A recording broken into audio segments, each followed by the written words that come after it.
അള്ളാഹുവിൻ്റെ പരിശുദ്ധമായ അസ്മാഉൽ ഹുസ്നയിലെ അതിവിശിഷ്ടമായൊരു ഇസ്മ അൽ ഖബീർ എന്ന് പറയുന്ന ഇസ്മ. യാ ഖബീറു യാ അള്ളാ എന്ന് ചൊല്ലിയാൽ നമുക്ക് ലഭിക്കുന്ന ചില അത്ഭുത നേട്ടങ്ങളുണ്ട്. അതിനെക്കുറിച്ചാണ് നമ്മൾ ഇന്ന് സംസാരിക്കുന്നത്. ഈ അൽ ഖബീർ എന്ന് പറയുന്ന ഇസ്മ, ഇത് ചില വിഷയങ്ങളൊക്കെ നമുക്ക് അറിയാതെ പോകുന്ന പല കാര്യങ്ങളുണ്ട്. എന്താണ് അതിൻ്റെ നിജസ്ഥിതി എന്നറിയാത്തത്? ഇപ്പോൾ നമ്മുടെ മക്കളുമായി ബന്ധപ്പെട്ട വിഷയങ്ങളിൽ അവൾ പറയുന്നു അത് ഇല്ല എന്നുള്ളത്. എന്ത് വിഷയമാണെങ്കിലും, ഇപ്പോൾ ഒരു അഫയറുമായി ബന്ധപ്പെട്ട വിഷയം, അല്ലെങ്കിൽ നമ്മൾ അവരിൽ മറ്റുള്ളവരൊക്കെ ആരോപിക്കുന്ന ഒരു വിഷയമുണ്ട്. നമ്മുടെ മക്കൾ എന്നുള്ള ഉദാഹരണം പറഞ്ഞതാണ്. അവർ കഞ്ചാവ് ഉപയോഗിക്കുന്നു, MDMA ഉപയോഗിക്കുന്നു. ഓനോട് എത്ര ചോദിച്ചിട്ട് അതിനെക്കുറിച്ച് പറയുന്നില്ല. മോൾക്ക് ഇന്നാളോട് ഇഷ്ടമുണ്ട്, കൂടെ കറങ്ങുന്നത് കാണുന്നു, അത് മറ്റുള്ളവർ പറയുന്നു. പക്ഷെ നമുക്ക് മോളോട് ചോദിക്കുമ്പോൾ അതാണല്ലോ നമ്മുടെ ഒരു സോഴ്സ്, അത് കൃത്യമായിട്ട് മറുപടി ലഭിക്കുന്നില്ല, സത്യസന്ധമായിട്ട് പറയുന്നില്ല. പക്ഷേ നമുക്ക് റബ്ബ് സുബ്ഹാനഹു വ തആല ഇത് അറിയിച്ചു തരികയാണെങ്കിലോ അത് വലിയ ഉപകാരമാവും ചെയ്യുമല്ലേ. നമുക്ക് അവരെ മോൾഡ് ചെയ്യാൻ പറ്റും, നിയന്ത്രിക്കാൻ പറ്റും. അപ്പോൾ അതിന് കാരണമാകുന്ന ഒരു ഇസ്മാണ് അൽ ഖബീർ എന്ന് പറയുന്ന ഇസ്മ. നമുക്കൊരുപാട് കാര്യങ്ങൾ അൽ ഖബീർ എന്ന് പറയുന്ന ഇസ്മിലൂടെ വെളിവാക്കപ്പെടാൻ കാരണമാകുന്നുള്ളതാണ്. അത് നമ്മുടെ ഹൃദയത്തിലേക്ക് അള്ളാഹു അതുമായി ബന്ധപ്പെട്ടതൊക്കെ തോന്നിപ്പിച്ചു തരും എന്നുള്ളത് തീർച്ചയാണ്. അതിന് നമുക്ക് ഉപയോഗിക്കാൻ പറ്റുന്ന വളരെ അതിവിശിഷ്ടമായ ഒരു ഇസ്മാണ് അൽ ഖബീർ എന്ന് പറയുന്നത്. അള്ളാഹുവിൻ്റെ അറിവിനെ സൂചിപ്പിക്കുന്ന, ഞാൻ ആ ഇസ്മിനെക്കുറിച്ച് അതിൻ്റെ പ്രയോഗങ്ങളെക്കുറിച്ച് പറയുമ്പോൾ അതിൻ്റെ ചില നമ്മൾ മനസ്സിലാക്കി വെക്കേണ്ട ചില അർത്ഥതലങ്ങളും വിശദീകരിക്കുന്നത്. അപ്പോഴാണ് നമുക്കത് കൂടുതൽ ആത്മാർത്ഥതയോടുകൂടെ ചെയ്യാൻ സാധിക്കുക എന്നുള്ളത് കൊണ്ടാണ്. നിങ്ങൾ നോക്കൂ, നമ്മൾ അസ്മാഉൽ ഹുസ്നയെക്കുറിച്ച് പറയുമ്പോൾ എത്രയോ ഇസ്മുകൾ ജീവിതത്തിൽ പകർത്തിയവരുണ്ട്. അസ്മാഉൽ ഹുസ്നയിലെ ചില ഇസ്മുകൾ, ഈ ഒരു ഇസ്മൊക്കെ നമ്മൾ ആത്മാർത്ഥതയോടുകൂടെ ചൊല്ലിയിട്ട് അള്ളാഹുവിലേക്ക് ഉയർത്തുന്ന കരങ്ങളൊന്നും തട്ടപ്പെടൂല എന്നാ. അത് തീർച്ചയാണ്. ചില മഹാന്മാരൊക്കെ ഇസ്മിനെ കുറിച്ച് അങ്ങനെ പറഞ്ഞെടുത്ത് കാണുന്നുണ്ട്. അപ്പോൾ നിങ്ങൾ നോക്കൂ, നമ്മൾ അസ്മാഉൽ ഹുസ്നയെക്കുറിച്ച്, അസ്മാഉൽ ഹുസ്നയിലെ ഇസ്മുകളെക്കുറിച്ച്, അസ്മാഉൽ ഹുസ്ന എല്ലാ ദിവസവും ചൊല്ലണം എന്ന് പറയുന്നു. അസ്മാഉൽ ഹുസ്ന എന്ന് പറഞ്ഞാൽ, ഇപ്പോൾ ഈ അടുത്തൊരാളോട് ചില വിഷയങ്ങളൊക്കെ അങ്ങനെ സംസാരിച്ചപ്പോൾ അയാൾ പറഞ്ഞു, ഇൻഷാ അല്ലാഹ് ഞാൻ വിഷയത്തിലേക്ക് വരാം, നേരിട്ട് കാണാനുള്ള ഡേറ്റ് ചൊവ്വാഴ്ചകളിൽ മാത്രമാണ്. ചൊവ്വാഴ്ച നേരിട്ട് വരാൻ വേണ്ടി ബുക്ക് ചെയ്യാൻ വിളിക്കേണ്ടത് ഞായറാഴ്ച 10 മണിക്കാണ്. വിളിച്ച് ബുക്ക് ചെയ്തതിന് ശേഷം മാത്രമേ വരാവൂ എന്ന് ഓർമ്മപ്പെടുത്തുകയാണ്. പലരും ബുക്ക് ചെയ്യാതെ വരുന്നുണ്ട്, അതുകൊണ്ടാണ്, സ്ഥലം അറിഞ്ഞതിൻ്റെ പേരിലൊക്കെ. അപ്പോൾ അത്തരം വിഷയങ്ങൾ പ്രത്യേകം ശ്രദ്ധിക്കണം എന്ന് ഓർമ്മപ്പെടുത്തണം. നമ്മളൊരു കൃത്യമായ എണ്ണം ആളുകൾ മാത്രമേ സ്വീകരിക്കുകയുള്ളൂ, കാരണം നമുക്ക് വേറെയും പ്രോഗ്രാമുകൾ ഉള്ളതുകൊണ്ട്. ഇത്തരം അപ്ഡേഷനും കാര്യങ്ങളൊക്കെ നമ്മൾ ഇൻസ്റ്റയിൽ അപ്ഡേറ്റ് ചെയ്യാറുണ്ട്. അതിൻ്റെ ലിങ്ക് ഡിസ്ക്രിപ്ഷനിൽ കൊടുത്തിട്ടുണ്ട്. നമ്മളെന്താ പറഞ്ഞു വെച്ചിരുന്നത്, അസ്മാഉൽ ഹുസ്നയിലെ ചില ഇസ്മുകളൊക്കെ നമ്മൾ പകർത്താൻ വേണ്ടി പറയുമ്പോൾ ചിലർക്കൊരു ധാരണ, ചിലർ കുറച്ചൊക്കെ ഈ പുതിയ കാലത്ത് ജീവിക്കുന്ന ആളുകളായതുകൊണ്ട് അതൊക്കെ ഖുർആനിലുള്ളതാണോ, ഹദീസിലുണ്ടോ? ഇപ്പോൾ ഈ പുത്തൻവാദികളുടെയൊക്കെ സ്ഥിരം ചോദ്യമാണ്, ഖുർആനിലുണ്ടോ ഹദീസിലുണ്ടോ എന്നാലേ ഞങ്ങൾ സ്വീകരിക്കുള്ളൂ. നിങ്ങൾ നോക്കൂ, ഖുർആനിൽ നിന്ന് നമുക്ക് 5 വഖത്ത് നിസ്കാരത്തിലെ ഓരോ നിസ്കാരത്തിൻ്റെ പേരും, അതിങ്ങനെയാണ് ജമാഅത്തായിട്ട് നിസ്കരിക്കേണ്ടതിൻ്റെ ഫർള്, അതിൻ്റെ ഷർത്ത്, ഇതൊക്കെ ഖുർആനിൽ നിന്ന് കിട്ടുമോ? നബി സല്ലല്ലാഹു അലൈഹി വസല്ലം തങ്ങൾ ഇശാ നിസ്കാരം ജമാഅത്തായിട്ട് നിസ്കരിച്ചത് വിശുദ്ധ ഖുർആനിൽ നിന്ന് കിട്ടുമോ?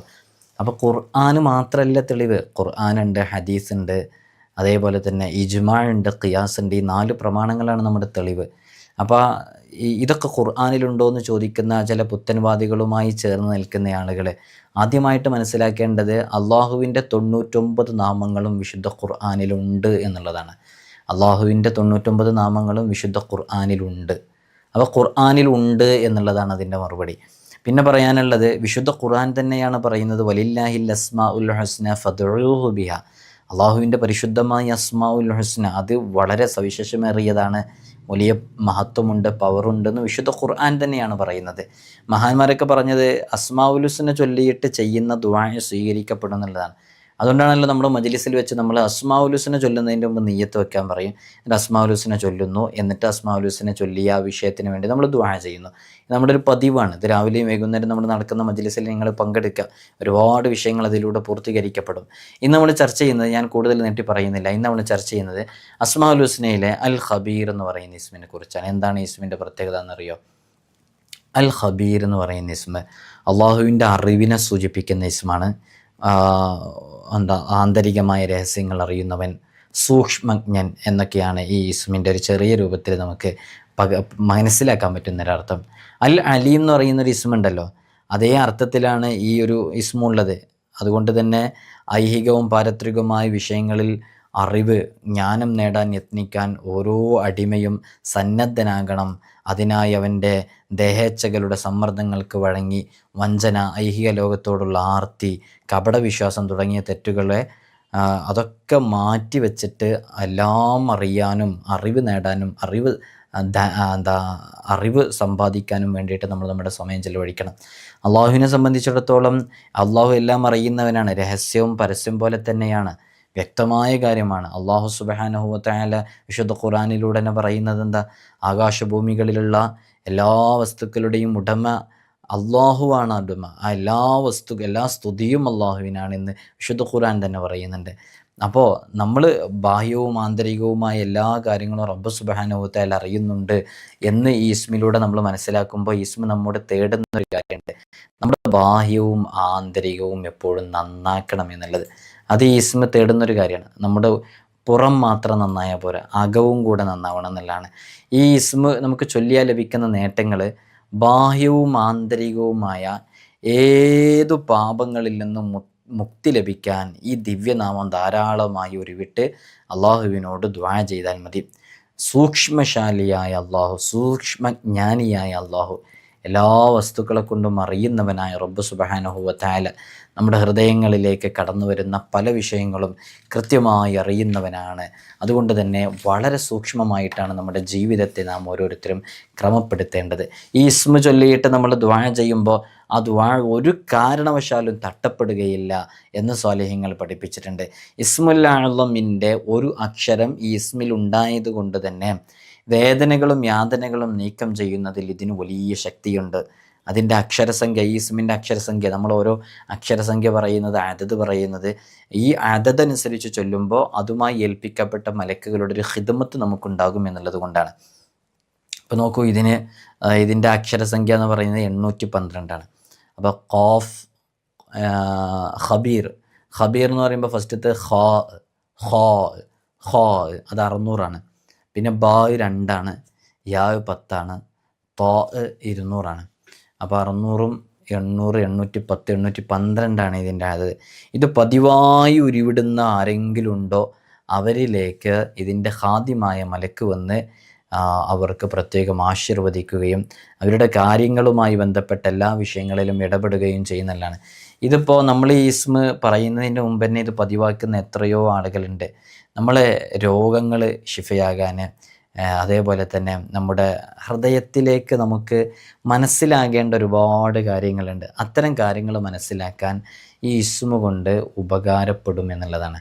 അപ്പോൾ നമുക്ക് നേരത്തെ ഇതിൻ്റെ തുടക്കത്തിൽ നമ്മൾ പറഞ്ഞ പോലെ എന്തെങ്കിലും വിഷയങ്ങളൊക്കെ വെളിവാകാനുണ്ടെങ്കിൽ, ഇപ്പം ഞാൻ അതിനെക്കുറിച്ച് കൂടുതൽ പറയുന്നില്ല, നിധിയുമായി ബന്ധപ്പെട്ടൊക്കെ ഈ ഇസ്മ പല ആളുകൾ ഉപയോഗിക്കാറുണ്ട്. നിധിയൊക്കെ എടുക്കണം എന്നാഗ്രഹിക്കുന്നവർക്ക് ഈ ഇസ്മ എവിടെയെങ്കിലുമൊക്കെ അറിവുണ്ടെന്ന് കിട്ടുമ്പോൾ ഈ ഇസ്മ കൊണ്ടുള്ള ചില പ്രത്യേക അമലുകളൊക്കെ ഉണ്ട്. ഞാനതിൽ കൂടുതൽ ആ വിഷയത്തിലേക്ക് പ്രവേശിക്കുന്നില്ല.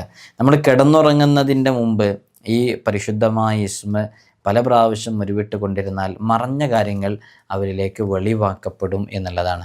അള്ളാഹുവാണല്ലോ വെളിവാക്കി തരുന്നത്. അപ്പോൾ എങ്ങനെയാണ് സംഭവം? നമുക്ക് എന്തെങ്കിലുമൊക്കെ ഒരു കാര്യം അറിയേണ്ടതായിട്ടുണ്ട്, എന്താണ് ആ വിഷയത്തിലെന്ന് അറിയില്ല.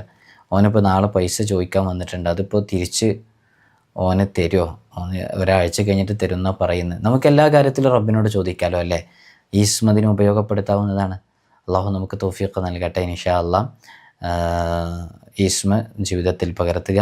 എല്ലാ ദിവസവും സൂചിപ്പിക്കാറുള്ളത് പോലെ തന്നെ 5 വഖ്ത് ഫർദ് നിസ്കാരങ്ങൾ ഒരു കാരണവശാലും ഖളാ ആക്കരുത്.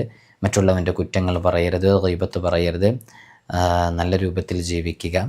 നിസ്കാരത്തിൻ്റെ വിഷയത്തിൽ കണിശത പാലിക്കുക. എത്ര തിരക്കുണ്ടെങ്കിലും അസ്മാഉൽ ഹുസ്ന കാണാതെ പഠിക്കുക. അസ്മാഉൽ ഹുസ്ന എല്ലാ ദിവസവും ചുരുങ്ങിയത് 3 തവണയെങ്കിലും ചൊല്ലുക.